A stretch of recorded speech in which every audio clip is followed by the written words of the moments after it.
সুপ্রিয় দর্শক, এসটিভির রাতের আয়োজন লেট এডিশনে আপনাদের সবাইকে স্বাগতম। সঙ্গে আছি আমি জাহিদুর রহমান খান। দর্শক, আজ আমাদের আলোচনার বিষয় এরপর কি। আর এই আলোচনায় আমার সঙ্গে স্টুডিওতে আছেন বাংলাদেশ আওয়ামী লীগের সংসদ সদস্য নাজমা আক্তার, আছেন বিএনপির জাতীয় নির্বাহী কমিটির সদস্য শেখ রবিউল আলম এবং জাতীয় পার্টির প্রেসিডিয়াম সদস্য আলমগীর শিকদার লোটন। আপনাদের তিনজনকেই আমাদের আলোচনায় স্বাগত জানাচ্ছি। আলোচনার শুরুতেই শেখ রবিউল আলম, আপনার কাছে যেতে চাই। আজকে আপনি জানেন যে মূল শিরোনাম বেশ কয়েকটি ঘটনা নিয়েই আমাদের গণমাধ্যমে ঘুরপাক খাচ্ছে। সেটি হচ্ছে কোটা আন্দোলন, শিক্ষকদের পেনশন স্কিম বাতিলের আন্দোলন এবং মাননীয় প্রধানমন্ত্রীর চীন সফর। আমরা চীন সফর দিয়ে আলোচনাটা শুরু করতে চাই। চীন সফরকে আপনি কিভাবে দেখছেন? বিশেষ করে ভারত এবং চীন, এটি বড় দুটি, একটি নিকট প্রতিবেশী, একটি দূর প্রতিবেশী, দুজনের সাথেই কূটনীতিক সম্পর্কে যেখানে তাদের আন্তর্জাতিক অঙ্গনে মুখোমুখি অবস্থা, সেখানে বাংলাদেশের অবস্থানটা কী? ধন্যবাদ আপনাকে, ধন্যবাদ বিরোধী সহ-আলোচক এবং এই মুহূর্তে যারা এসটিভির সাথে যুক্ত হয়েছেন। প্রধানমন্ত্রী এবার শপথ নেওয়ার পর প্রথমে ভারতে গিয়েছেন, এখন চীনে যাচ্ছেন। এই দুটি রাষ্ট্রেরই, মানে চীন এবং ভারতেরই বাংলাদেশের একটা কর্তৃত্ববাদী এবং তাদের দেশের স্বার্থের রাজনীতি আছে এবং সেই রাজনীতিতে আওয়ামী লীগের সমর্থন অব্যাহত রাখার জন্য একটা প্রচেষ্টা আছে আওয়ামী লীগের তরফ থেকে, সরকারের তরফ থেকে, যার ফলে আওয়ামী লীগ জনরাই উপেক্ষা করে ক্ষমতায় থাকতে গিয়ে ভারত নির্ভর এবং চীন নির্ভরতা বেড়েছে।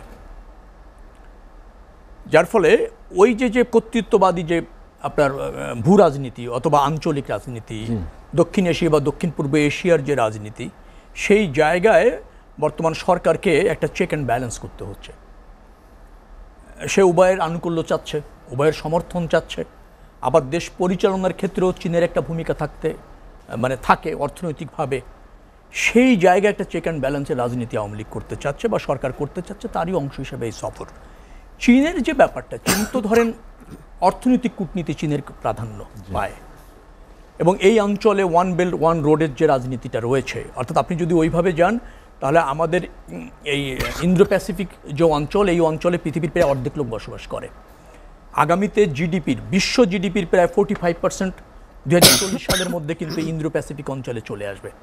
তার কাছে হিউজ অর্থ আছে, সে কিন্তু সেটা বিনিয়োগ করতে চায় এবং সেই বিনিয়োগের ক্ষেত্রে তার কিছু উদ্দেশ্য আছে। একটা হচ্ছে বাংলাদেশ তার নিয়ন্ত্রণে থাকুক, কৌশলগত দিক থেকে ভূ রাজনীতিতে বাংলাদেশ একটা গুরুত্বপূর্ণ রাষ্ট্র, সেটাকে নিয়ন্ত্রণ করতে পারলে চীনের অনেক দিক দিয়ে লাভ। মায়ানমার সে নিয়ন্ত্রণ চায় ওয়ান বেল্ট ওয়ান রোডের কারণে। আরেকটা হচ্ছে যে বাংলাদেশের এখন অর্থনৈতিক সংকট আছে, বাজেট ঘাটতি পূরণের জন্য এবং ধরেন এই অর্থনৈতিক সংকট থেকে উত্তরণের জন্য বেশ কিছু বড় প্রকল্পে অর্থায়নের জন্য চীনের দ্বারস্থ সরকার হতে চায়। চীন ইতিমধ্যে কিন্তু $7 বিলিয়ন মতো কিন্তু একক রাষ্ট্র হিসেবে বাংলাদেশে বিনিয়োগ করেছে অথবা অর্থ সহায়তা দিয়েছে। এখানে দুটি লাভ চীনের। একটা হচ্ছে যে সে যদি বাংলাদেশে অর্থ সহায়তা দিতে পারে, যে অর্থ দেয় তার ইন্টারেস্ট সে পায়, আবার যে প্রকল্পে অর্থ দেয় ওই প্রকল্প সে বাস্তবায়ন করে, তার দেশের কোম্পানি, সেখান থেকে আবার লাভও সে পায়। মানে দুই ধরনের লাভ। তৃতীয় হচ্ছে তার জনবলও এখানে সে করতে পারে, আপনার তার লোকবল জনবলের এখানে কর্মসংস্থানের ব্যবস্থা করতে পারে, সে কনসালটেন্সি দিতে পারে, একটা হিউজ অঙ্কের টাকা ওই প্রকল্প থেকে নিয়ে যেতে পারে সে। তৃতীয়ত হচ্ছে এই অর্থ সহায়তা দিতে দিতে সে বাংলাদেশের যে বর্তমান নতজন্ম একটা সরকার আছে, যে জনগণের প্রতিনিধিত্ব করছে না, তার তো কিছু দুর্বলতা থাকে, এটা তো অস্বীকার করবেন না। আপনার যদি ক্রেডিবিলিটিতে সমস্যা থাকলে কিন্তু কিছু দুর্বলতা থাকে সরকারের, ওই দুর্বলতাকেও চীন কাজে লাগিয়ে বাংলাদেশের রাজনীতিতে তার একটা একচ্ছত্র আধিপত্য সেটাও প্রতিষ্ঠিত করতে চায়। শেখ রবিউল আলম, আপনাদের ক্ষেত্রে ভারত সফরের সময় যেভাবে সমালোচনা শুনি, চীনের ক্ষেত্রে আপনারা সেভাবে বলছেন না কেন? ভারতে গেলে দেশ বিকিয়ে যাচ্ছে, চীনেও কি একই বিষয়টা আসে? না, আমরা ভারত চীন সবাইকেই বাংলাদেশের বন্ধু হিসেবে দেখতে চাই, কিন্তু আমরা তখনই সমালোচনা করি যখন পররাষ্ট্রমন্ত্রী বলেন যে প্রধানমন্ত্রী চীন যাচ্ছে, নরেন্দ্র মোদীকে জানিয়ে যাচ্ছে। আবার যখন বলেন প্রধানমন্ত্রী চীনে যাচ্ছে, ইন্ডিয়ার আপত্তি নেই, এভাবে যখন বলেন তখন তো আমাদের স্বকীয়তা, স্বাধীনতা, সার্বভৌমত্ব, জাতিসত্তার উপর একটা আঘাত হয়, তখন তো প্রতিবাদ করতেই হয়। আবার ভারতে গিয়ে যে সমঝোতার স্বাক্ষরগুলি তিনি করেছেন, সেখানে বাংলাদেশের স্বার্থ উপেক্ষিত হয়েছে, সে ব্যাপারে সোচ্চার থাকার দায়িত্ব তো রাজনৈতিক দল হিসেবে আমাদের আছে এবং একজন রাজনীতিক হিসেবেও আমাদের আছে। সেই জায়গা থেকে আমরা বলছি বাংলাদেশের স্বতন্ত্র রাষ্ট্র, বাংলাদেশের সাথে সম্পর্ক বহির্বিশ্বের হবে পারস্পরিক স্বার্থে বা বৃহত্তর স্বার্থে, কোনো বিশেষ রাষ্ট্রের তাবেদারি করবার জন্য নয়, ন্যায্যতার ভিত্তিতে, সাম্যের ভিত্তিতে, অধিকারের ভিত্তিতে, সম অধিকার বলছি আমি, সেই জায়গায় আমাদের আপত্তি রয়েছে। আপনি চীনের কথা বলছেন, চীনের সাথে তো এখন আওয়ামী লীগের খুব ভালো সখ্যতা, রাইট? স্বাধীনতার যুদ্ধে চীন বিরোধিতা করেছে না? পাকিস্তান আমাদের 74 সালে স্বীকৃতি দিয়েছে, আর চীন হচ্ছে বঙ্গবন্ধু যেদিন মারা গিয়েছে 75 সালের 15ই আগস্ট স্বীকৃতি দিয়েছে না? বাংলাদেশ যখন প্রথম জাতিসংঘের সদস্য হতে চায়, এই চীন ভেটো দিয়েছে, দুইবারই ভেটো দিয়েছে না? আপনি জানেন তো। এখন চীন হচ্ছে আওয়ামী লীগের সবচেয়ে বড় বন্ধু হয়ে গিয়েছে। আপনি বুঝতে পারছেন আওয়ামী লীগের রাজনীতি, অর্থাৎ আওয়ামী লীগকে ক্ষমতায় রাখতে যদি আপনি সহায়তা করেন আর তার সাথে যদি আওয়ামী লীগের স্বার্থের সাথে একত্রতা প্রকাশ করেন, সবাই বন্ধু, কেউ শত্রু নয়। আর আমরা কিন্তু বন্ধু শত্রু বিবেচনা করি বাংলাদেশের বৃহত্তর মানুষের স্বার্থে, বৃহত্তর রাষ্ট্রীয় স্বার্থে। সেই যে একটা হচ্ছে আওয়ামী লীগের বিএনপির মধ্যে পার্থক্য, যার ফলে প্রধানমন্ত্রী যাচ্ছেন, শুনেছে 20টা সমঝোতা স্বাক্ষর, 20 থেকে 22টি সমঝোতা স্মারক সই হবে। আমি 20টা দেখলাম আজকে। তো ঠিক আছে, সেগুলি কি হয়, সেখানে বাংলাদেশের স্বার্থ রক্ষিত হয় কি না, এবং ধরেন বাংলাদেশ দেশের স্বার্থের বাইরে কোনো সমঝোতা স্বাক্ষরে যায় কিনা, সেগুলি সফরটা শেষ হলে বোঝা যাবে। তো আমি এটুকু নিশ্চিত হয়ে বলতে পারি যে প্রধানমন্ত্রী তার এই যে সরকার, সেই সরকারকে টেকসই করার জন্য, সেই সরকারের মেয়াদটা পূর্ণ করবার জন্য ভারত এবং চীনের দুজনেরই আনুকূল্য চায়, সমর্থন চায়।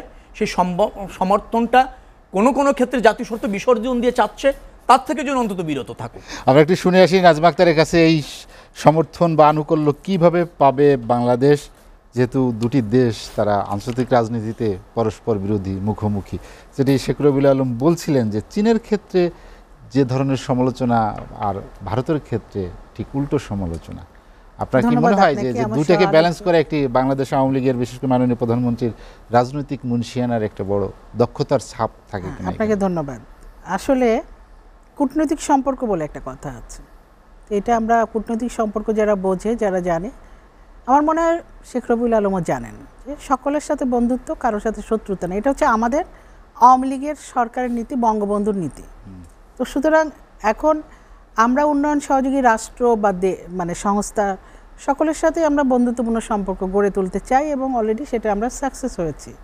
তো কে না চায় বন্ধুত্বপূর্ণ সম্পর্ক? এবং একটি রাষ্ট্র বা একটি সরকার যখন সরকার প্রধান পরিচালনা করেন, তো সেই সরকার প্রধান তো চাইবেনই বিভিন্ন রাষ্ট্রের কাছ থেকে মানে সহযোগিতা বলেন বা উন্নয়ন, মানে ইনভেস্টমেন্ট বলেন, হ্যাঁ, এগুলি এনে রাষ্ট্রকে কি করে এগিয়ে নেওয়া যায়, এবং আমাদের ডেভেলপমেন্ট থেকে শুরু করে আর্থিক যে বিষয়গুলি সবগুলি টেকসই করা যায়, এটি সব দেশের সঙ্গে করে থাকে। তো এটা যে আমরা একাই করছি, বিএনপি করেনি, বা এর আগে জাতীয় পার্টি ক্ষমতায় ছিল তারা যে করেনি, এমনটা তো না। এখন ভারতে গেলে হয়ে যায় দেশ বিক্রি, সেটা বিক্রি কিভাবে বলে এটা আমরা বুঝি না। আবার চীনে গেলে এখন তারা বলতে যাচ্ছে দেখা যাক কি করে, টাকা আনতে গেছে। তা টাকা বাজেট প্রণয়ন করে, ঘাটতি বাজেট সবসময় থাকে। বিএনপির আমলে ঘাটতি বাজেট ছিল না, সব সরকারের সময় বাজেটের নিয়মই হচ্ছে একটা ঘাটতি বাজেট থাকে, এবং সেটাকেও ব্যাখ্যা করে বলা হয় যে ঘাটতি বাজেটটাকে আভ্যন্তরীণ উৎস থেকে মেটাবে কতটুকু, বৈদেশিক উৎস থেকে কতটুকু মেরে, কতটুকু ঋণ নেবে, কতটুকু মানে সহযোগিতা নেবে, এই বিষয়তে স্পষ্ট থাকে। এখানে তো লুকোচুরির কিছু নাই। আমরা যারা বাজেট কিছুটা হলেও বুঝি, অন্তত পর্যালোচনা করি, পড়ি, তারা তো এই বিষয়গুলি বুঝি। তো এখানে তো লুকানোর কিছু নাই। আমরা এখন, হ্যাঁ, চীন আমাদের বঙ্গবন্ধু হত্যাকাণ্ডের পরে চীন আমাদের বাংলাদেশকে সমর্থন দিয়েছে, মানে তখন তারা বলতে চাচ্ছে এক সেন্সে যে জিয়া রহমানকে চীন সমর্থন দিচ্ছে। জিয়া রহমান যেহেতু পাকিস্তানপন্থী ছিল, সেই জন্য জিয়া রহমানকে চীন তখন সহযোগিতা করছে। কিন্তু তখন যে পন্থী থাকুক, রাষ্ট্র গঠনের ক্ষেত্রে বা সরকার পরিচালনার ক্ষেত্রে আমাদের নীতি হচ্ছে সবার সাথে আমরা একটা ফ্রেন্ডশিপ তৈরি করব, উন্নয়ন সহযোগীরা আমাদের দেশে এখানে ইনভেস্ট করবে, মানে উন্নয়নে অংশগ্রহণ করবে, সেটি আমরা চাইব। এখন সেই ক্ষেত্রে এখন যদি যদি বলছে যে বন্ধুত্ব মানে একেবারে বিক্রি করার প্রশ্ন, তো ভারত তো আমার প্রতিবেশী রাষ্ট্র। ভারত আমার স্বাধীনতা যুদ্ধে সহযোগিতা করেছে এবং বিশাল সহযোগিতা করে, মনে রাখার মতো। তারা আমাদের 1 কোটি সব মানুষকে তারা আশ্রয় দিয়েছে, খাদ্য দিয়েছে না। তো আমাদের দেশ থেকে তারা যে সৈন্য পাঠিয়েছিল আমাদের স্বাধীনতা যুদ্ধে মিত্র বাহিনী হিসেবে, যারা আমাদের সাথে যুদ্ধ করেছে, যাদের রক্ত আমাদের বাংলাদেশের মাটিতে রয়ে গেছে, তাদের সঙ্গে আমাদের বন্ধুত্বটা অন্যান্যর সাথে ভালো হবে। বন্ধুত্ব ভালো হলে সেটা খারাপ হবে কেন? আমরা প্রতিবেশী তো চেঞ্জ করতে পারবো না। তারা তো আমাদের প্রায় চারিপাশে হচ্ছে ভারত, অল্প একটু অংশে হচ্ছে মিয়ানমারের বর্ডার। তো এই যে কিছু কথায় গেলেই বলে ভারত নিয়ে গেল বাংলাদেশ, কবে নিল বাংলাদেশ? বিএনপির সময় তো তারা কূটনৈতিক তৎপরতা চালায়নি, ভারতের বারান্দায় গিয়ে ঘোরাঘুরি করেনি। মোদী সরকার ক্ষমতায় আসার আগেই তো তাদেরকে ফুল দেওয়ার জন্য তারা ভারত দৌড়ে গেল। তাদের আন্দোলনের সময় বেগম জিয়া বলল, আমাকে অমিত শাহ ফোন করেছিলেন, খোঁজখবর নিয়েছেন, আন্দোলনে আমাদের সহযোগিতা করবেন। এই যে মিথ্যা অজুহাত, মিথ্যা কথা বলে তারা মানুষকে বিভ্রান্ত করে। তারা যখন ভারতের কাছে ধর্ণা দেয়, নতজানু হয়ে ধর্ণা দেয়, তখন সেটা জাতিসত্তার নষ্ট হয় না। আর তারা যখন আমেরিকার কাছে ধর্ণা দেয়, আমেরিকার লবিস্ট নিয়োগ করে বাংলাদেশে ক্ষমতায় আসার জন্য, তখন তার জাতিসত্তায় আঘাত লাগে না। কিন্তু আমরা কোনো পররাষ্ট্রনীতির আলোকে দেশের উন্নয়নের জন্য, জনগণের স্বার্থের জন্য আমরা যদি কোনো কিছু করি, সেটি ওনাদের জাতিসত্তায় আঘাত লাগে। বাংলাদেশ আওয়ামী লীগ, বঙ্গবন্ধু এবং মাননীয় প্রধানমন্ত্রী জয়ন্তী শেখ হাসিনা যতবার ক্ষমতা এসেছেন, ততবারই ভারতের সঙ্গে আমাদের যে অমীমাংসিত বিষয়গুলি ছিল, সেই চুক্তিগুলি কিন্তু বাংলাদেশ আওয়ামী লীগ করেছে। আপনার ল্যান্ড বাউন্ডারির চুক্তি বাংলাদেশ আওয়ামী লীগ করেছে, গঙ্গা পানির চুক্তি বাংলাদেশ আওয়ামী লীগ করেছে, ভারতের সাথে সমুদ্র সীমা বিজয় বাংলাদেশ আওয়ামী লীগ করেছে, করিডোর মানে আপনার সেই বিষয়টার সমস্যার সমাধান আওয়ামী লীগ করে, ছিটমহল সমস্যার সমাধান এটা আওয়ামী লীগই করেছে এবং ভারতের সকল রাজনৈতিক দলের সমর্থনেই করেছে। আর যেটা আমরা মিয়ানমারের সাথে, ভারতের সাথে যে আমরা সমুদ্র সীমা জয় করেছি, সেটা ইন্টারন্যাশনাল আদালতে ভারতের বিরুদ্ধে মামলা করে আমরা জিতেছি। সে মামলা জননেত্রী শেখ হাসিনা সরকার করেছে। বিএনপি কখনোই ভারতের কাছ থেকে নতজানু ছাড়া তারা মাথা উঁচু করে কোনো কিছু দাবি করতে পারেনি। বিএনপির নেত্রী যখন ভারতে গিয়েছিল, যখন ক্ষমতায় ছিল, তখন ভারতে গিয়ে তিস্তা চুক্তির কথা উনি বলতেই ভুলে গিয়েছিলেন। এখন তিস্তা নিয়ে অনেক কথা বলেন, এটা আওয়ামী লীগের ব্যর্থতা। তো আওয়ামী লীগের কত সফলতা, তিস্তা চুক্তি বাস্তবায়ন হচ্ছে না, এটা তো সব সরকারেরই যদি ব্যর্থ হয়, সব সরকারই ব্যর্থ, বিএনপিও ব্যর্থ ছিল, জাতীয় পার্টি ব্যর্থ ছিল, তাই না? সুতরাং ব্যর্থতা, কিছু ব্যর্থ থাকলে সেই ব্যর্থতা আসবে আওয়ামী লীগের ঘাড়ে। আর ওনারা যখন দেশ পরিচালনা করেছেন, ওনাদের সেই ব্যর্থতার দায় ওনারা নেবেন না, এটা তো হতে পারে না। এই একপাক্ষিক কথাবার্তা বলে বাংলাদেশের মানুষ কিন্তু এখন এই হাতে একটা স্মার্টফোন থাকে, এটা হলে সারা বিশ্ব দেখা যায় কে কি করছে, কি চুক্তি হচ্ছে এবং চুক্তির মধ্যে কি আছে, এটা কিন্তু সবাই জানে। এখন বিএনপি মনে করে আমাদের তো চুক্তি জানালো না, যে চুক্তিগুলি ওপেন করা প্রয়োজন সেটা তো সরকার করে, আর যদি কোনটা ওপেন যদি না করার নীতি থাকে, সেগুলি তো বিএনপিও করেছে। তো এই যে জুজুর ভয় দেখায়, মানুষকে ভুল বুঝায়, এই ভুল বোঝানো থেকে আমার মনে হয় অন্তত বর্তমানে যুগে আমাদের ইন্টারনেটের বলেন, গুগলের যুগে থেকে বিরত থাকা উচিত। আমি আপনার কাছে আবার আসবো। আলমগীর সিকদার লটন, যেটি নাজমা আপা বলছিলেন যে তিস্তা চুক্তির কথা বলেছেন, তিস্তা প্রকল্প আপনি জানেন ভারত এবং চীন দু দেশেরই আগ্রহ আছে, সেখানে বাংলাদেশের অবস্থান কী হওয়া উচিত, বা আমরা যে চুক্তি সই হোক না কেন, সমঝোতা হোক না কেন, সেটি দেশের স্বার্থ কতটুকু সংরক্ষিত হয়েছে, দুই দেশের আলোকেই বলবেন, চীন এবং ভারত। ধন্যবাদ। আপনাকে এবং আলোচকদেরকে ধন্যবাদ জানাচ্ছি আমাকে কিছু বলার জন্য।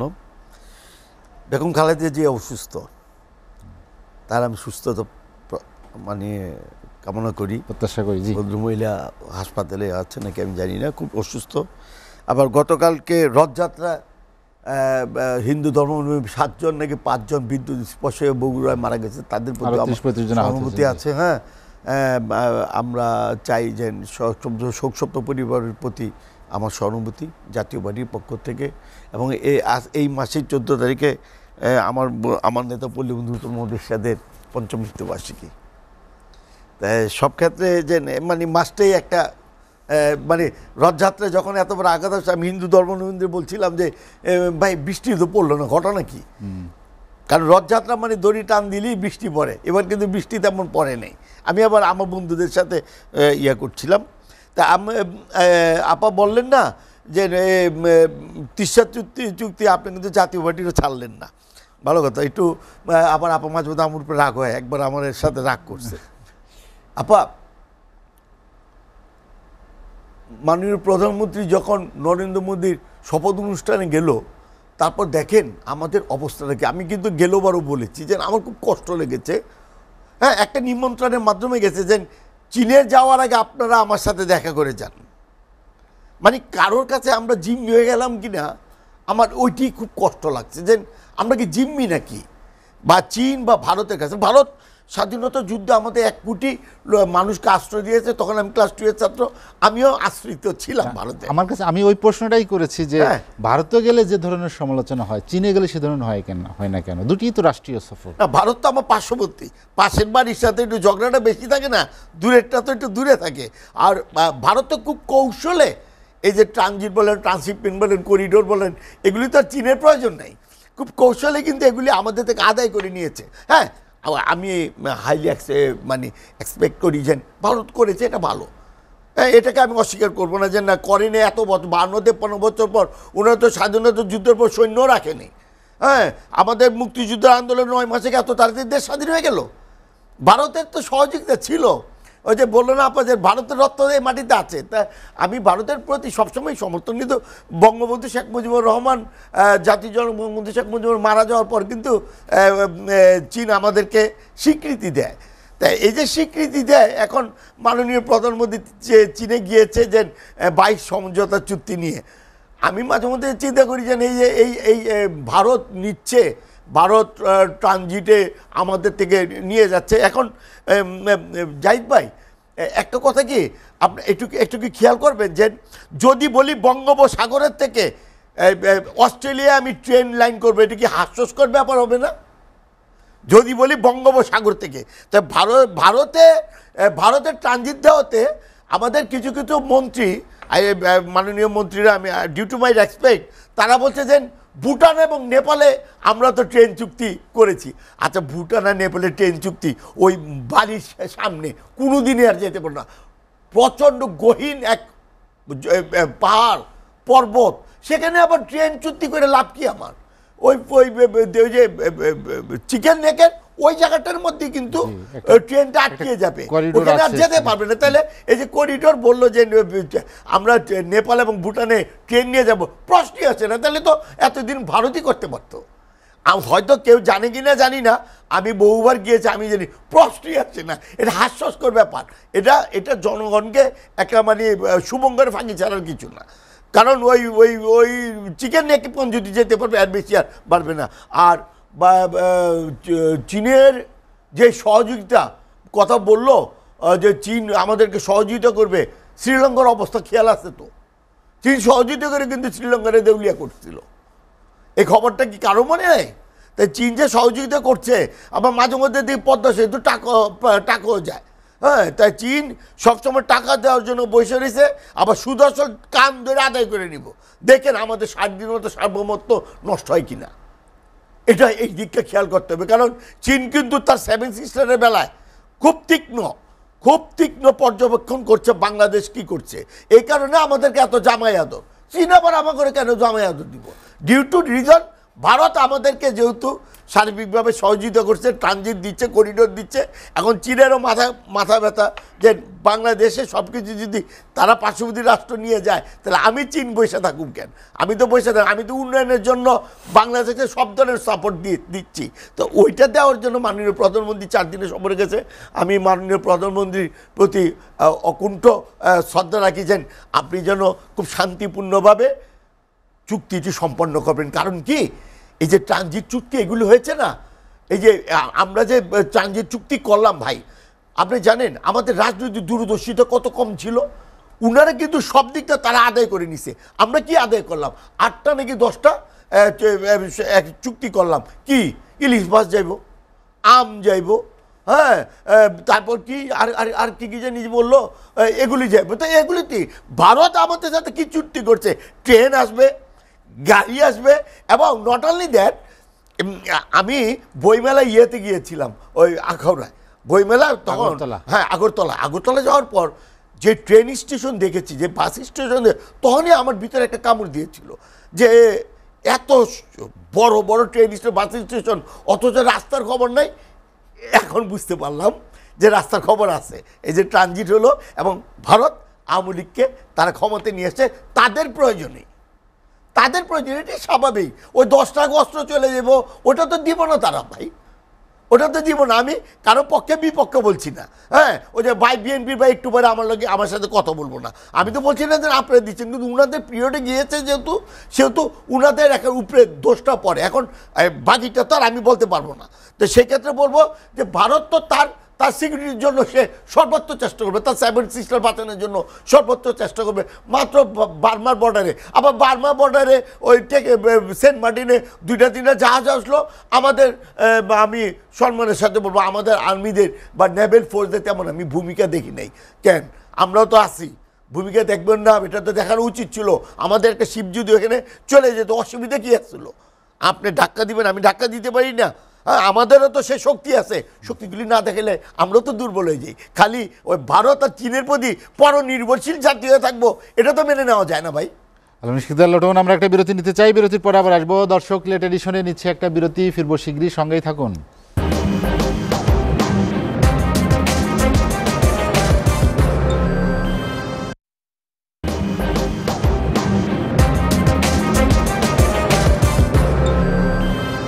দেখছেন এসটিভি রাতের আয়োজন লেট এডিশন। বিরতির পর আমরা আবারও ফিরছি আলোচনায়। শেখ রবিউল আলম, আমরা এবার একটু দেশের দিকে চোখ ফেরাতে চাই। আপনি জানেন যে কোটা আন্দোলন নিয়ে বিশ্ববিদ্যালয়ের শিক্ষার্থীরা টানা কর্মসূচি পালন করছেন, বাংলা ব্লকেজ নাম দিয়ে যারা সড়ক মহাসড়ক অবরোধ করছেন। বিষয়টি আদালতে বিচারাধীন আছে। পাশাপাশি সরকারের পক্ষ থেকে বলা হচ্ছে শিক্ষার্থীদের যে দাবি এটি তাদেরই সিদ্ধান্ত, তারা পরিপত্র জারি করেছে। কিন্তু এখন যেহেতু বিষয়টি আদালতে বিচারাধীন, তো সেখান থেকে এই সিদ্ধান্ত আসতে হবে। আপনি কি সমাধানের কোনো পথ দেখেন কিনা, বা এর মধ্যে কোনো রাজনীতি আছে কিনা? রাজনীতি থাকলে সরকারের আছে এবং স্বার্থ থাকলে সরকারের আছে। সরকারি পরিপত্র জারি করেছিল। আচ্ছা, তাহলে এর পরিপত্র জারি করা তো ওই সময় একটা সংস্কার আন্দোলনের প্রতি মেনে নেওয়া, রাইট? তো সরকার সেখান থেকে আবার বেরিয়ে আসতে কেন চাইছে? নিশ্চয়ই সে তার অন্য স্বার্থ বিবেচনা করছে, এবং সেই স্বার্থটা হচ্ছে আপনার জাতীয় স্বার্থের পরিপন্থী। কারণ শিক্ষার্থীরা যে আন্দোলনটা করছে খুব ন্যায্য, এবং ধরেন এটা কি বলবো, আপনার যৌক্তিক। মেধার ভিত্তিতে তারা মূল্যায়ন চায়। একজন মেধাবী মানুষ, রাষ্ট্রে তার মেধার মূল্যায়ন হবে, এটা তার অধিকার। আপনি সেটার থেকে তাকে বঞ্চিত করতে পারবেন না, পারা উচিত না।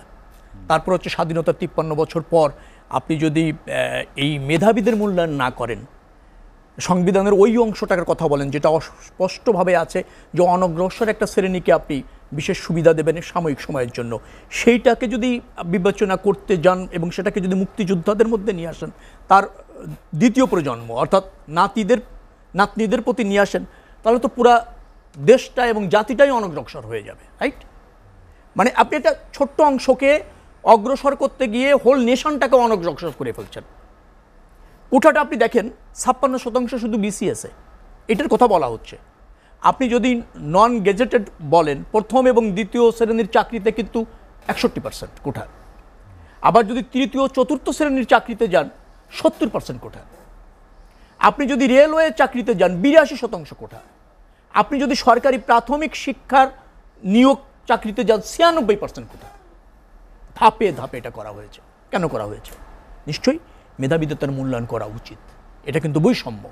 আর মুক্তিযোদ্ধারা দেশের শ্রেষ্ঠ সন্তান। প্রাথমিক শিক্ষায় নারীদের একটি বিষয় আপনি যে কোটা, তো আপনি তো মেধার ভিত্তিতে পাচ্ছেন। খুলে বলেন এই কোটার মধ্যে কারা আছে? যারা আছে 96%, আপনার 96% সংরক্ষণ করছেন, বাকি 4%-এর জন্য অন্যরা লড়াই করছে। আমি সেটা বলছি। আপনি এখন যেভাবেই কোটা দেখেন না কেন, পৃথিবীতে কোথাও এইভাবে কোটা নেই, ধাপে ধাপে। আমি সেই জায়গায় বলছি। এখন ধরেন আমরা তো সাম্যের জন্য যুদ্ধ করেছে মুক্তিযোদ্ধারা, তারা জাতির শ্রেষ্ঠ সন্তান। তারা ভাতার জন্য, কোঠার জন্য তার যুদ্ধ করেনি। এখন যারা লড়াইটা করছে তারা কিছুর জন্য, সাম্যের জন্য করছে, ন্যায্যতার জন্য করছে। তো এটাও তার একটা মুক্তিযুদ্ধ, শিক্ষার্থীরা যেটা করছে যুদ্ধ নয়। কিন্তু পৃথিবীর সব দেশেই মুক্তি সংগ্রামীদের বিশেষ সম্মাননা জানানো। আমি আপনাকে জাহিদ ভাই বলছি, সম্মান দেওয়ার অনেক ক্ষেত্র আছে, চাকরিতেও আছে। না না, আমি আপনাকে বলি, আপনি সম্মান পেয়েছেন মুক্তিযোদ্ধা, আপনি আপনার কৃতকর্মের জন্য মুক্তিযোদ্ধাদের আপনি বলতে চান পৃথিবীর কোন কৃতকর্মের জন্য তার তৃতীয় পুরুষ পর্যন্ত সম্মান পায় আর বিশেষ সুবিধা পায়? মুক্তিযোদ্ধাদের আমি বলি, মুক্তিযোদ্ধাদের জন্য কোঠাটা রাখা হয়েছিল, ন্যায্য ছিল। আমি বলছি আচ্ছা, তার সন্তানদের পর্যন্ত আপনি যতটুকু রেখেছেন। আপনি জানেন যে কিউবাতে বিশেষ করে সেনাবাহিনীতে শতভাগ কোটা কিন্তু সেখানে বিপ্লবীদের জন্য। সেখানে কিউবার কমিউনিজমের সাথে আপনি বাংলা গণবন্ধনী বাংলাদেশের মার্কিন যুক্তরাষ্ট্রের কথা বলি, আপনি বলেন মার্কিন যুক্তরাষ্ট্রে এখনো মুক্তি সংগ্রামীদের বংশধরদের কেউ যদি চাকরি দেয় তাকে তো কর রেয়াত দেওয়া হয়। না না, চাকরি পেলে কর রেয়াত দেওয়া হয়, চাকরিটা দেওয়া হয় না। আমি বলি, আমি জানি ওটা। ধরেন আপনি উদ্যোক্তা হিসেবে তাকে চাকরি দিলেন, না, তাকে আপনি যদি একটা চাকরি ছাড় সে দিলেন। পায়, কর রেয়াত দেওয়া, আপনি তো ভাতা দিচ্ছেন, আরো কিছু দেন না।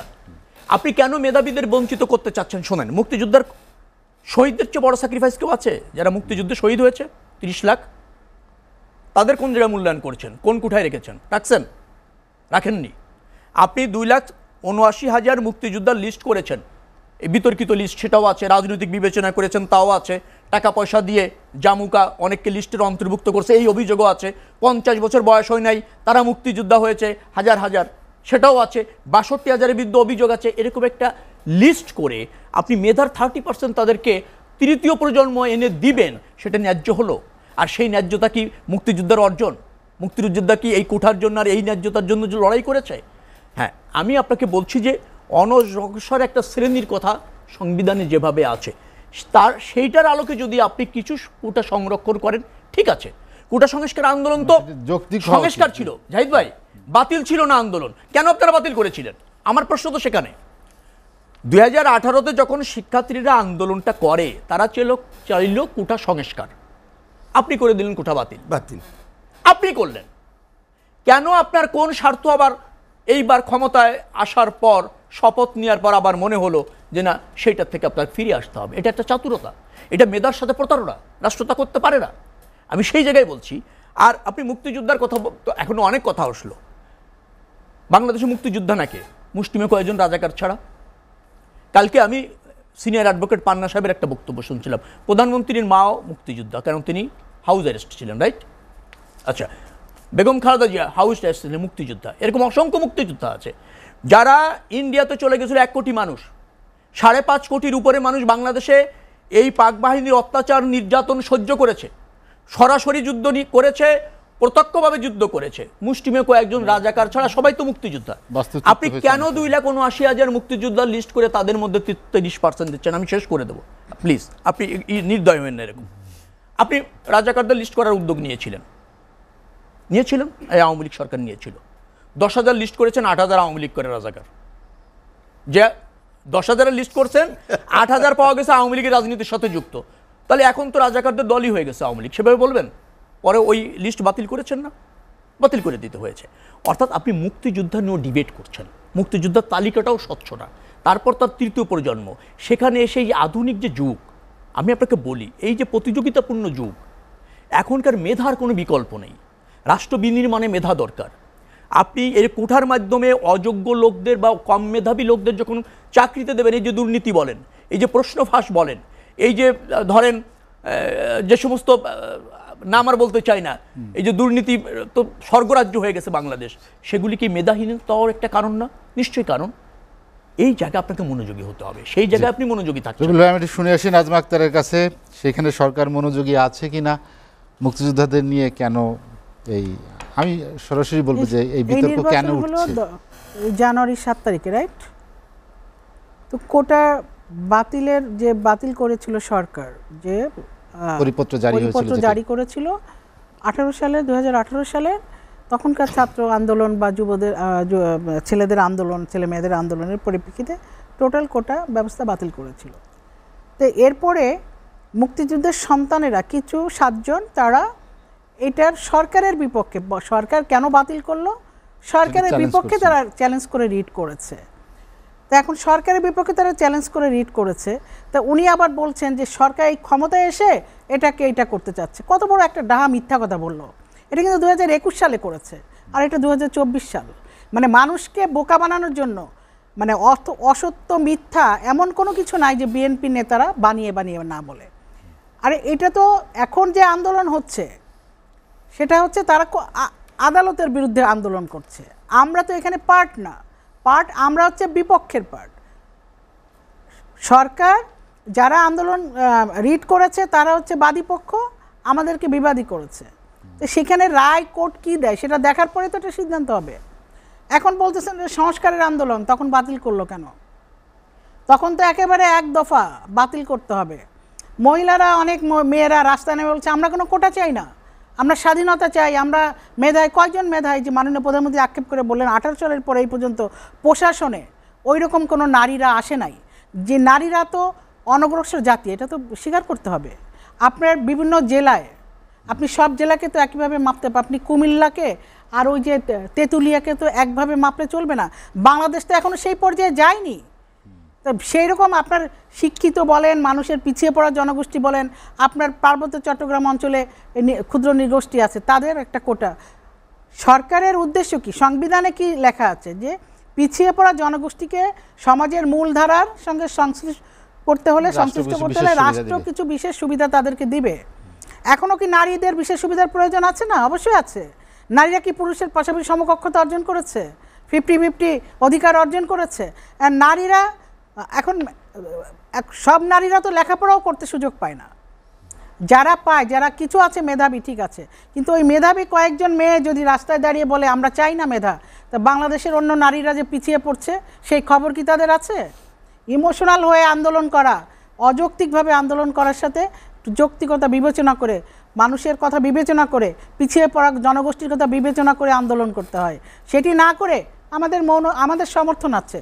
আপনি সমর্থন দিলেন কিসের বিপক্ষে, কিসের পক্ষে, সেটা তো আপনাকে দেখতে হবে। কথায় কথায় সমর্থন দিয়ে দেন, যৌক্তিকতা তুলে ধরতে পারেন না। আপনি বাতিল করলেন না কেন কোটা? আপনারা যখন ক্ষমতায় ছিল, এই যে উনি প্রতিটা বিএনপির প্রতিটা কথার সাথে উনি মিল পেয়ে যান। উনি খুবই বিএনপির বি টিমও না, একদম টোটাল এ টিম, সেম উনি সব কথার মধ্যে বিএনপিকে উনি ভালো খুঁজে পান। ওনার নেতা এরশাদ সাহেব বাতিল করেননি কেন কোটা পদ্ধতি? ওনার নেতা যখন পাকিস্তানের সাথে সম্পর্ক উন্নয়ন করলো, ওই চীনের সাথে উন্নয়ন করলো, সব ভারতের সাথে উন্নয়ন করলো, তখন সেটা দেশ বিরোধী ছিল না, দেশ বিক্রি হয়ে যেত না। আওয়ামী লীগ কিছু করলে সেটা দেশ বিক্রি হয়ে যাচ্ছে। দেশ বিক্রি কাকে বলে ওনারা বোঝেন? দেশের সার্বভৌমত্ব রক্ষা করা বাংলাদেশে আওয়ামী লীগ করেছে। আমি তো উদাহরণ দিলাম আওয়ামী লীগ কী করেছে। কথা হলে এখন হ্যাঁ, যদি সংস্কার করে দেখেন একটা রায় আসতে হবে, তো সাবজুডিস, এটা বিষয়টা তো সাবজুডিস হয়ে যাচ্ছে। আপনারা তারা মামলা, এখন তারা মনে করছে রায়টা যদি এরকম আসে যে কোটা বিরোধী আবার সে বাতিল হয়ে যাবে। হ্যাঁ, যদি সেটা বাতিল হয়ও, তারপরেও তো আবার একটা লেভেল পজিশন আসবে, তখন তো আবার সরকার কমিশন গঠন করে একটা কিছু করতে পারবে যে না ঠিক আছে, মুক্তিযোদ্ধা কোটা নিয়ে সকলের এত গাজেলা, তো মুক্তিযোদ্ধা কোটাটা ঠিক আছে করে সংস্কার করে ওখানে কমিয়ে আমি মনে করি ওখানে নারীদের কোটা বা জেলার কোটা বলেন বা আপনার অন্যান্য প্রতিবন্ধী কোটা, এই ধরনের কোটা সেক্ষেত্রে বাড়ানো। যে কোটা তো থাকতেই হবে, কোটা না থাকলে আমাদের দেশ অগ্রসর হবে কি করে, পিছিয়ে পড়া জনগোষ্ঠী অগ্রসর হবে কি করে? সবাই তো আর রবিউল আলম না, বা সবাই তো উনি না, পিছিয়ে পড়া জনগণ তো আছে, তাদেরকে তো সামনে টেনে তুলতে হবে। টেনে তুললেন, যদি না তুলতো জননেত্রী শেখ হাসিনা যদি নারীদেরকে টেনে না তুলতেন এভাবে পলিটিক্যালি বা আপনার প্রাতিষ্ঠানিকভাবে বিভিন্ন সেক্টরে দায়িত্ব দিয়ে কোটা সিস্টেম করে তাদেরকে বিভিন্ন জায়গায় পদে বসিয়ে যদি দায়িত্ব না দিতেন, তাহলে নারীদের অগ্রগতি উন্নয়ন সম্ভব হতো? সেটা তো হতো না। তার মানে আমরা সেই এমন ব্যবস্থা ওনারা চান যে ব্যবস্থা আওয়ামী লীগ করলে খারাপ আর বিএনপি করলো না সেটা খারাপ না। আর আওয়ামী লীগ ইনিশিয়েটিভ নেয়, দায়িত্ব নেয়, রিস্ক নেয়, কিন্তু বিএনপি জাতীয় পার্টি কি করেছে? তারাও তো একসময় সরকারের পার্ট ছিল, তারা কি করেছে? বিভিন্ন মন্ত্রণালয় চালিয়েছে, সেই মন্ত্রণালয়ে দুর্নীতি হয়নি, দুর্নীতির বিরুদ্ধে সেই মন্ত্রণালয় কি পদক্ষেপ নিয়েছে? তারা যখন থেকে বিএনপি যখন ক্ষমতায় ছিল 5 বার চ্যাম্পিয়ন হয়েছে দুর্নীতির জন্য, রাষ্ট্রকে চ্যাম্পিয়ন করেছে, সেই সময় কি করেছে? হ্যাঁ, আপনি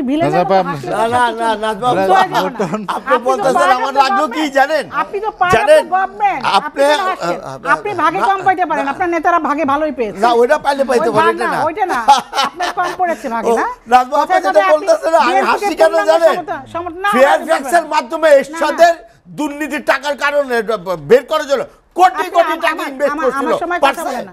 যে আপনি যা বললেন যে পারতে পারেন না, আপনার সময় কথা বলিনি, শেষ করে আবার 1 মিনিট 2 মিনিট বজায় রাখেন, আমি কথা বলছি না, আমি আপনার সঙ্গে কথা বলিনি। তো এখন আপনারা দুইজন হয়ে এর সম্পর্ক রাখা যাবে না, ওটা খারাপ, ওটার সঙ্গে সম্পর্ক ওটা খারাপ, এটা হলে কেন এগুলি বলেন? আপনারা যে হ্যাঁ, যে দেশ যখন পরিচালনা করছে বাংলাদেশ আওয়ামী লীগ, তখন তাকে এই 5টা বছর তাকে দেশ পরিচালনা সে কীভাবে করবে এবং তার জনগণকে কীভাবে রক্ষা করবে, কীভাবে দেশের উন্নয়ন করবে, সেটা যদি বাংলাদেশ আওয়ামী লীগের সরকারই সেটা দেখবে। আপনাদের যদি কোনোটা বিরোধিতা করার প্রয়োজন হয় আপনারা বিরোধিতা করবেন, আপনারা আন্দোলন করেন, জনগণ আপনাদের সমর্থন দিলে সেই আন্দোলনে যদি একদম ঢেউ বাতাস একেবারে সুনামি বয়ে যায়, তখন আপনারা ক্ষমতায় চলে আসেন, তখন আমরা তখন অবশ্যই সরে যাব। কিন্তু আপনারা ক্ষমতায় থেকে ভারত থেকে কি সুবিধা এনেছিলেন? চায়না থেকে কি সমর্থন এনেছিলেন নাকি পাকিস্তানের সাথে সম্পর্ক উন্নয়ন করেছিলেন? পাকিস্তানের যে জেনারেল মৃত্যুবরণ করলে, যে জেনারেল আমাদের 30 লক্ষ মানুষকে হত্যার নেতৃত্ব দিল, তার সংসদে দাঁড়িয়ে তার পক্ষে আপনি শোক প্রস্তাব আনলেন, অথচ যারা আমাদের দেশের জন্য রক্ত দিল, যারা আমাদের সহযোগিতা করলো মুক্তিযুদ্ধে, সেই জেনারেল মৃত্যুবরণ করলে তাদের একটা শোক প্রস্তাব দিলেন না। পাকিস্তানি এই পররাষ্ট্র কি নতজানুর নীতি যারা মেনে চলতো এবং পাকিস্তানি ভাবধারা যারা রাজনীতি করতে চেয়েছিল বঙ্গবন্ধু হত্যাকাণ্ডের মধ্যে দিয়ে, তারা এখন বাংলাদেশটা অন্য কোনো দেশের সঙ্গে আর যদি পাকিস্তানে যেত তাহলে কিন্তু তারা এটা বলতো না। নাজমা আক্তার, আমি আপনার কাছে আবার আসবো। আলমগীর শেখদুল লোটন, আপনার সরকার ক্ষমতা ছিল যে নাজমা আপা প্রশ্ন তুলেছেন যে আপনারা কি করেছেন তখন? আমি তো বললামই যে নিজে কোটা তখন দুর্নীতির বাতিল কথা করেনি বলছে না।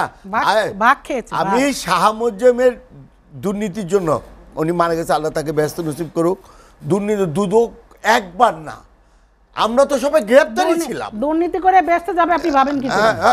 মানুষ মারা গেলে আল্লাহ তাকে ব্যস্ত করছে। আপা, যে কোনো খারাপ লোক আর ভালো লোক মারা গেলে এটাই বলা উচিত, আল্লাহ তাকে ব্যস্ত নসিব করুক, আল্লাহ বলো। আর সামনে তো ভালো লোক, দুর্নীতি পারবেন তো বলবেন, আবার ব্যস্ত বলেন যে আমি মৃত ব্যক্তি নিয়ে কথা বলবো না, তাই বলেন? না না না, আমি ওইটা বলবো না। আমি আজ মুসলমান, আমি ওইটাই বলবো। দুর্নীতিবাজ বলবেন, আবার তারে বলবেন 16 বছর দেশ রাজত্ব করতেছেন, এত নিজেরা ভালো বলতেছেন, এত ভালো হইলেন না, এত ভালো ভালো না। আপা, আপনি বলতেছেন আমি বিএনপি না, আমি তো ডাইরেক্ট বলতে, শোনেন আপা, আমি সরাসরি মুক্তিযোদ্ধার ছেলে। এবার আপনারা যত কথাই বলেন না, কারণ আমি ভাতা পাই, ওইটার ছেলে আমি। আমার বাবা মুক্তিযুদ্ধ, আমি ক্লাস 2 অবস্থায় শরণার্থী অবস্থায় আগরতলা ছিলাম, আগরতলাতে কলকাতা পাঠিয়ে দেয়। আব্বা এমপি ছিল, কথা শেষ করি, কেন এটা তো আমার যুক্তি, আমি পাবো না কেন? আরে আরে বাবা রে বাবা, আপনার আচ্ছা ঠিক আছে আপা, আমি আপনার সাথে মুক্তিযুদ্ধের সন্তানদের কোটা থাকবে না কেন? হ্যাঁ, মুক্তিযুদ্ধ সন্তানদের কোটা থাকবে না সেটা তো বলি নাই। এখন now I am almost close two 60। তা আমার আর মুক্তিযুদ্ধের সন্তানের মেধাভিত্তিক না আসলে কি আমরা এই দেশের মানুষ অগ্রসর হইবে ভাই? মুক্তিযুদ্ধের সন্তানরা মেধাবী ওটা সবাই না, ওই যে অনগ্রসর, ওই যে 33 থেকে আসবে, তা ওইটা একটা সংস্কারের দরকার আছে। আমি সেটা বলবো না যে 2018-তে 11 এপ্রিলে বোধ হয় মাননীয় প্রধানমন্ত্রী কোটা এটা একেবারে টোটাল বাদ দিয়ে দিল। আবার ওই 7 জন বললো না, 7 জন আবার আপিল করছে। হ্যাঁ, আপিল করছে, আমাকে এর মধ্যে ডেকেছিল যে মুক্তিযুদ্ধ সন্তান হিসেবে। আমি বলছি না ভাই, আমি এটা যাব না, কারণ আমার বিবেকও লাগছে যে একটা টাইম আছে। এখন নাতিপুতিরা পাবে, অথচ মেধাবী মেধা, আরে মেধা না থাকলে বিশেষ ক্যাডার চালাইবো কেন ভাই? মেধা না থাকলে আপনি শিক্ষক হইব কিভাবে? খালি মেধা কোটা আসলে তো হইব না। আপনি হাইকোর্টে, জজ কোর্টে যখন বসবো জাজরা, উইদাউট মানে এডুকেশন, খালি কোটায় চলে আসলো তো মানে একটু যোগ করে আপনার সঙ্গে, বাংলাদেশের যে চাকরির যে কোটা সিস্টেমটা এমনভাবে বিন্যাস করা যে কেউ না কেউ কোনো না কোনো কোটায় পড়ে।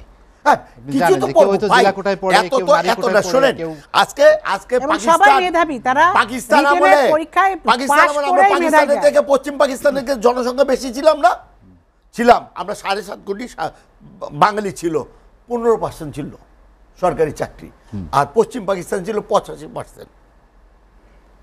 আমাদের প্রতি তো পাকিস্তান বরাবরই বৈষম্য করছে, এবং তার জন্য তো মুক্তিযুদ্ধ। হ্যাঁ, তার জন্য মুক্তিযুদ্ধ, সেই কারণে মুক্তিযুদ্ধ হয়ে আজকে এই দেশ স্বাধীন হয়েছে। আর আজকে স্বাধীন হওয়ার পর 52-53 বছর পর, যেখানে আপনারা বলতেছেন আমেরিকার এক ঘটনা, আমেরিকার সাথে আমাদের কম্পেয়ার করলে তো হইব না। আপনি উন্নয়নশীল জাতি হিসেবে বলবেন, অথচ কোটা দিয়ে আটকা রাখবেন মেধা, এটা তো হয় না। ইয়াং জেনারেশনে তো আসতে হবে। হ্যাঁ, মুক্তিযুদ্ধ ছেলেরা আসবে না কেন? অবভিয়াসলি আসবে, কিন্তু কোটার একটা সংস্কার,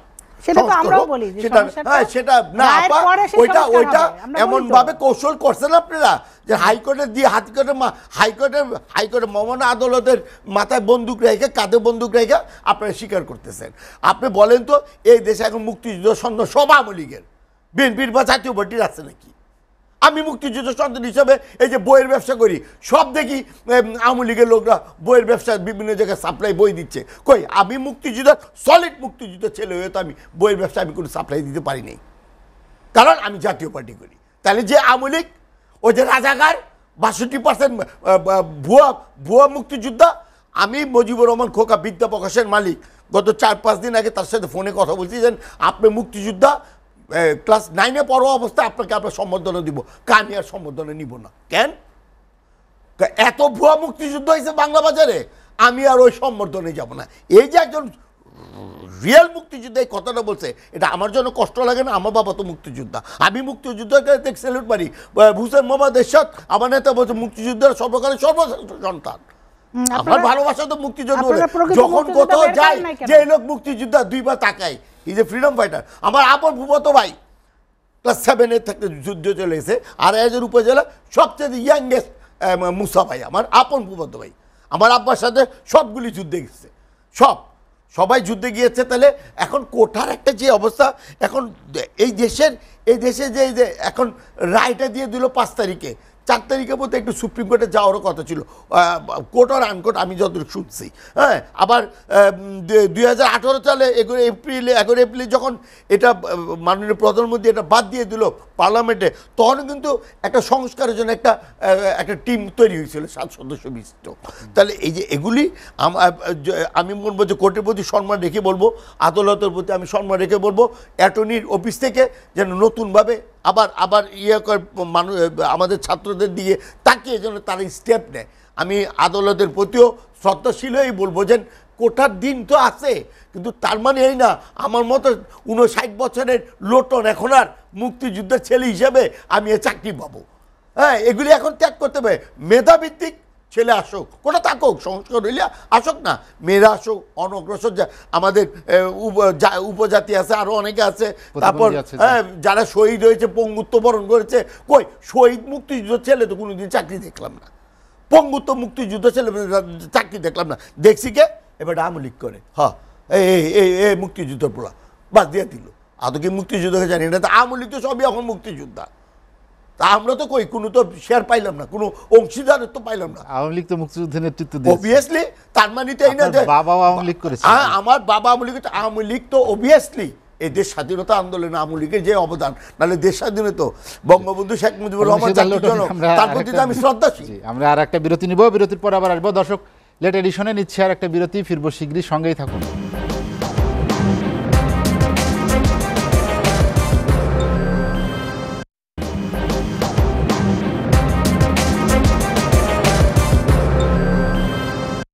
দেখছেন এসটিভি রাতের আয়োজন লেট এডিশন। বিরতির পর আমরা আবার ফিরছি আলোচনায়। শেখ রবিউল আলম, রবিউল ভাই, আমরা আরেকটি বিষয় নিয়ে কথা বলতে চাই। পাবলিক বিশ্ববিদ্যালয়ের শিক্ষকরা আন্দোলন করছেন, সরকার তাদের ভালো করতে চায়, প্রত্যয় সর্বজনীন প্রত্যয় স্কিমে তাদের আওতা আনা হচ্ছে, সেখানে আর্থিক সুবিধা বাড়ানোর কথা বলা, এই ভালোটা তারা নিতে চাচ্ছে না, বা ক্লাস বন্ধ করে যে লাগাতার কর্মসূচি দিচ্ছেন, এটারও শেষ কোথায়?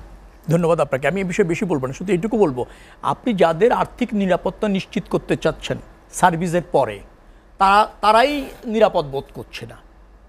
তার মানে হচ্ছে কি, তাদেরই অসন্তোষ, তারা একটা কল্যাণকর অবসর জীবন চায়, একটা আর্থিক সচ্ছল অবসর জীবন চায়, নিরাপত্তা, আর্থিক নিরাপত্তার অবসর জীবন চায়, তাই না?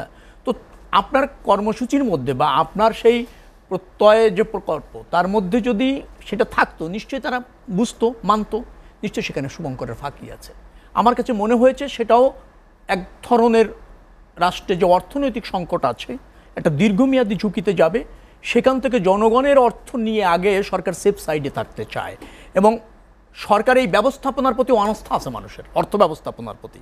এবং যারা এই আপনার যেটাকে বলা হয় এই বিমার অধীনে থাকবে, তারা মনে করছে না যে তারা কাঙ্ক্ষিত সময় অথবা প্রয়োজনীয় সময় সরকারের কাছ থেকে ওই অল্প পরিমাণ অর্থ পাওয়ার নিশ্চয়তা তারা পাচ্ছে না, যার জন্য তাদের এই প্রকল্পের প্রতি অনীহা রয়েছে। সরকার যদি সত্যিকার অর্থে সেটা করতে চায়, তো নিশ্চয়ই তাদের সাথে আলোচনা করে নিশ্চয়ই একটা সমাধানের পথ তো আসা যায়। যারা আন্দোলন করছে তারাও নিশ্চয়ই তাদের নিরাপত্তাটা বোঝে, তাদের স্বার্থটাও বোঝে, আচ্ছা তাদের প্রাপ্তিটাও বোঝে, নিশ্চয়ই সেখানে ঘাটতি আছে। আমার বিশ্বাস যে বিশ্ববিদ্যালয়ের শিক্ষকরা বা পাবলিক বিশ্ববিদ্যালয়ের শিক্ষকরা যে জায়গা থেকে আন্দোলনটা করছে, তাদের স্বার্থেই আন্দোলনটা করছে, এবং সেটা ন্যায্য আন্দোলন করছে। নিশ্চয়ই সরকারের যদি কোনো বক্তব্য থাকে সেটা নিয়ে আলোচনা হতে পারে। আরে ভাই, সরকার তো কোনো অংশীজনের সাথে বসতেই চায় না, এ তো এক আজব সরকার। কারো সমস্যা নিয়ে বসতে চায় বলেন? শুধু নির্দেশ দিয়ে আদিষ্ট হয়ে করতে চায়। এদেশ তো সেখানে চলে গিয়েছে। আমি একটু অন্য জায়গায় আসবো। মুক্তিযুদ্ধের কোঠা নিয়ে যে আন্দোলন হচ্ছে, বা মুক্তিযুদ্ধের যে কোঠাটা আপনি নির্ধারণ করতে যাচ্ছে, সেটা আসলে মুক্তিযুদ্ধের আদর্শেরই পরিপন্থী আমি বলবো। আপনি যদি আমাকে বলতে বলেন, অনেক বর্ষিয়ান মুক্তিযোদ্ধা আছে, তারা স্বেচ্ছায় কিন্তু এই মুক্তিযোদ্ধার আপনার তালিকায় কিন্তু নাম লেখায়নি, তারা অনেকে আছে, স্বেচ্ছায় আছে। এখন ধরেন এই যে আমাদের 7 জন বীরশ্রেষ্ঠ, একজনও কিন্তু সিভিলিয়ান না, একজনও সিভিলিয়ান না। আপনি যদি দেখেন আমাদের 25 জন বীরুত্তম, একজন অনলি সিভিলিয়ান, আর 24 জনই কিন্তু সামরিক বা বিভিন্ন বাহিনীর লোক, তারাও কিন্তু এতে নাম নেই। বৃহত্তর স্বার্থে মুক্তিযুদ্ধ। আমার কাছে কেন যেন মনে হয় যে আওয়ামী লীগ যে মুক্তিযোদ্ধার চেতনার যে রাজনৈতিক বাণিজ্য করতে গিয়ে এই কুঠা বা ইত্যাদির দিকে তাদের নজর, এখান থেকে আওয়ামী লীগ বা সরকারের বেরিয়ে আসা উচিত। এটা আমার একেবারে আর্নেস্ট রিকোয়েস্ট সরকারের কাছে। আরেকটা জায়গায় একটু যেতে হবে, আপা বলছিলেন, উনি বলেন ভালো, আমার পছন্দের মানুষ, যে 5 বার দুর্নীতিতে বাংলাদেশ চ্যাম্পিয়ন হয়েছিল। এর প্রথম 2 বছর আপনাদের সময় হয়েছিল। 2001 সালের 28 জুন প্রথম টিআইবি রিপোর্ট করে, 2001-এর 28 জুন। জাহিদ ভাই, আপনি কিন্তু অনেক তথ্য জানেন, আপনি লিখে রাখেন, আমি বলছি 28 জুন 2001-এর। অর্থ বছর ছিল 1999-2000 আওয়ামী লীগের শাসনামল। তারপরের বার 2002 সালে যে রিপোর্ট পেশ করা হয়েছে টিআইবি থেকে, সেটা অর্থ বছর 2000-2001 আওয়ামী লীগের শাসনামল। অর্থাৎ প্রথম 2 বার ওনাদের আমলে দুর্নীতিতে চ্যাম্পিয়ন হয়েছে। আপারা এসে কিন্তু বলেই যান ঢালাওভাবে। আরেকটা জায়গা আমি একটু বলবো, আপা বলছে খুব ভালোভাবে যে আমরা সবার সাথে বন্ধুত্ব করি। আমরা বলছি সব দিয়ে সবার সাথে বন্ধুত্ব না, আমরা বলছি সব দিয়ে বন্ধুত্ব নয়, জাতীয় স্বার্থে বন্ধুত্ব। আপনাদের মতো না যে সব দিয়ে সবার সাথে বন্ধুত্ব, আর আমাদের বন্ধুত্ব হচ্ছে সব দিয়ে বন্ধুত্ব নয়, জাতীয় স্বার্থে বন্ধুত্ব। বিএনপি তাই করেছে, সেই বার্গেনিং করেছে। আমরা 77-এ কিন্তু আপনার ফারাক্কা চুক্তি করেছিলাম, এই গঙ্গা চুক্তি যেটা, সেখানেও কিন্তু বার্গেনিং করে যতটুকু মনে পড়ে 34,500 কিউসেক পানি কিন্তু আমরাও এনেছিলাম। এবং ওনাদের সময় কিটা হয় না, ওনাদের ছিল হলো 70,000 যদি আসে 50-50। বঙ্গবন্ধুর সময় বলছি, না 44,000 ছিল। না সেটা তো সার্টেন, সেটা একটা সমঝোতা হতে গেছিল, চুক্তি ওইরকম ভাবে হয়নি। যে চুক্তিটা হতে গেছিল অল্প সময়ের জন্য, তারপর সেটা ভারত সেখান থেকে সরে আসছিল। আমাদেরটা 5 বছর ছিল। যাক, ওই জায়গায় যেতে চাচ্ছিলাম, অনেক সময় লাগবে। আমরা কিন্তু জাতীয় স্বার্থের ভিত্তিতে বার্গেনিং করেছি। কিন্তু এটা মনে রাখবেন, জাতীয় স্বার্থ বিসর্জন দিয়ে বন্ধুত্ব রাখার চেয়ে জাতীয় স্বার্থে বার্গেনিং করাটা উত্তম। আমরা তো দেয়নি বিসর্জন, তো কে আপনার দেয়? প্রধানমন্ত্রী বলছে যে আমি ভারতকে যা দিয়েছি ভারত তো জীবনেও ভুলবে না। Very good. কিন্তু আপনি কিন্তু এই কথা একবারও বলেননি আমি ভারত থেকে যা এনেছি এ জাতি ভুলবে না। তার মানে আপনি কিছুই আনেননি, আপনি দিয়েছেনই, এখনো দিচ্ছেন। সেখানে আমাদের আপত্তি। বন্ধুত্ব একপাক্ষিক হতে পারে না। বাংলাদেশের স্বাধীনতা, সার্বভৌমত্ব, স্বার্থ রক্ষা করে আপা বন্ধুত্ব, আমরা সেইটা চাচ্ছি। আর এই যে ভারত চীনের সম্পর্কের কথা যেটা বললেন না জাহিদ ভাই, ভারত চীন এবং ভারত দুটি রাষ্ট্র বাংলাদেশের দুর্বলতার সুযোগ নিচ্ছে। আমি আপনাকে বলি, সরকারের দুর্বলতার সুযোগ নিচ্ছে। সরকারের দুর্বলতার সুযোগ নিচ্ছে বলে আমাদের জাতীয় স্বার্থ বিসর্জিত হচ্ছে। এখানে আমাদের মনোযোগী হওয়া উচিত। এখন মনোযোগী আপনি হবেন কি করে? উনি বলতে পারবেন, আমি বলতে পারবো, কিন্তু দিচ্ছেন তো সরকার। আর যিনি দিচ্ছেন তিনি তো আমলও নিতে চান না আলোচনাগুলি, তিনি শুধু ক্ষমতাটাই চান।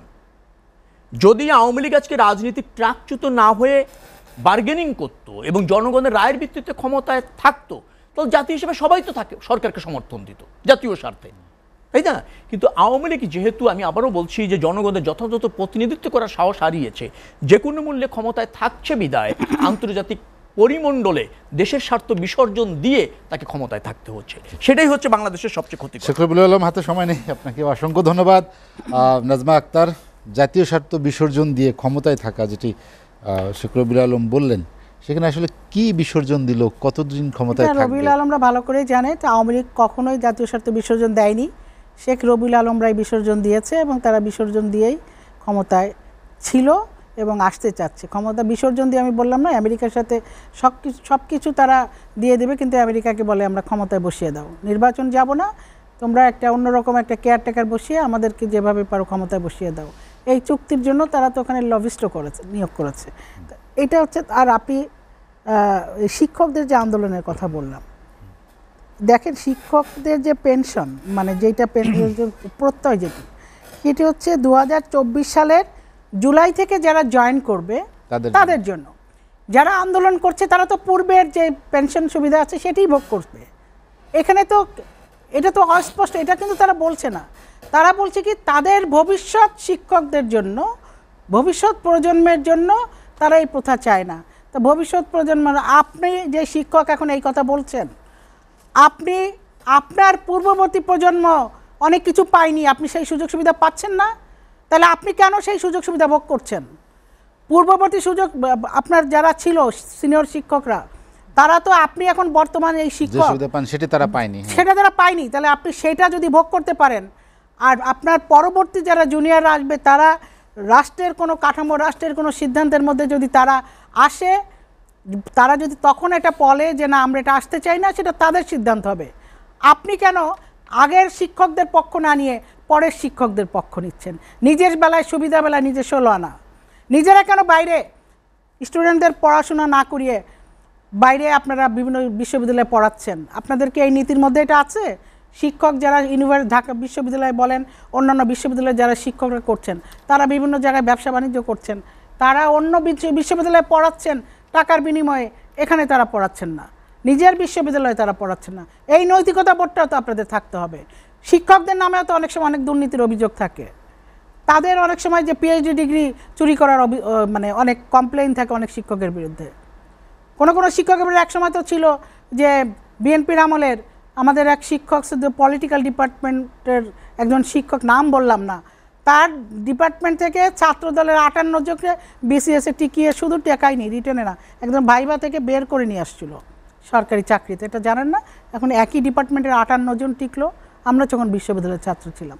তো সুতরাং যারা কিছুই করেনি জাতির জন্য, শুধুমাত্র বিভিন্ন সেক্টরে দুর্নীতি এবং তাদের যে অযোগ্যতা সেটা যারা প্রমাণ দিয়েছে, যারা নির্বাচন করতেই পারে না এবং নির্বাচনে তত্ত্বাবধায়কের মাধ্যমে ক্ষমতায় আসার পরে ছাড়ার সময় তত্ত্বাবধায়কের হাতে ক্ষমতা সারবে না, নিজেরা কুকিকতা করার জন্য তত্ত্বাবধায়ক সরকারের যে বিধান বিধি সেগুলো উপেক্ষা করে তাদের মনোনীত রাষ্ট্রপতি এবং মনোনীত ব্যক্তিদের দিনে তত্ত্বাবধায়ক সরকার গঠন করার জন্যই তো আন্দোলন হলো এবং কোর্ট এটা বাতিল করেছে। তারপরে আলোচনা শেষ করতে চাই, হাতে সময় নেই, সব সেই কৈফিয়ত আমাদের দিতে হবে। আলমগীর সিকদার লোটনের কাছে যেতে চাই। যারা অপারক, যারা জনগণের প্রতি যাদের মমত্ববোধ নাই, জনগণের প্রতি দায়বদ্ধ নাই, যারা গণহত্যাকারী, তারা শুধু বলে যে ক্ষমতায় যেতে পারলাম না, ক্ষমতায় তো আওয়ামী লীগ 21 বছর যায়নি, তাহলে আওয়ামী লীগ রাজনৈতিক দল হিসেবে টিকে ছিল না? আন্দোলন সংগ্রাম করে গণতান্ত্রিক অধিকার প্রতিষ্ঠা করেই তো বাংলাদেশ আওয়ামী লীগ এখন ক্ষমতায়। হাতে একদমই সময় নেই, আলোচনা শেষ করতে চাই। নাজমা আক্তার, আপনাকে অসংখ্য ধন্যবাদ। আলমগীর সিকদার লোটন, আমরা আলোচনা শেষ করতে চাই। মুক্তিযোদ্ধার সন্তান হিসেবে যেটি আপনার কাছে আমার জানতে চাওয়া, শেখ রবিউল আলম যেটি বলছেন যে মুক্তিযুদ্ধের চেতনা নিয়ে যেটি রাজনৈতিকভাবে ব্যবহার হচ্ছে কিনা। হ্যাঁ, আমার না মাঝে মধ্যে এটি মনে হচ্ছে যে ব্যক্তিগত মনে হচ্ছে চলমান ইস্যু আড়াল করতে বোধহয় এরকম, এই যে শিক্ষকরা আন্দোলন করছে, ছাত্ররা আন্দোলন করছে, এই ছাত্রগুলো তো ছাত্রলীগ দল নিয়ে এমনি বাড়িতে পাঠিয়ে দিতে পারে, তো পাঠায় না কেন? এর আগে বিপি নূর আন্দোলন করে নেই, বিপি নূরের প্রতি আঘাত করা হয়নি, হয়েছে তো স্পষ্ট আমরা দেখেছি তো সেদিন। হ্যাঁ, বাংলাদেশে কি ঘটে নাই। হ্যাঁ, তাই আজকে এখন এটা আবার রাসেল ভাইপার আসছে, এর আগে ওই যে কিডনির একটা লোক জানি কিডনি নিয়ে বিক্রি করে, যে এক এক সময় এক একটা মানে আলোর দিনে চারাগায় এনে এই সরকার হাজির করে।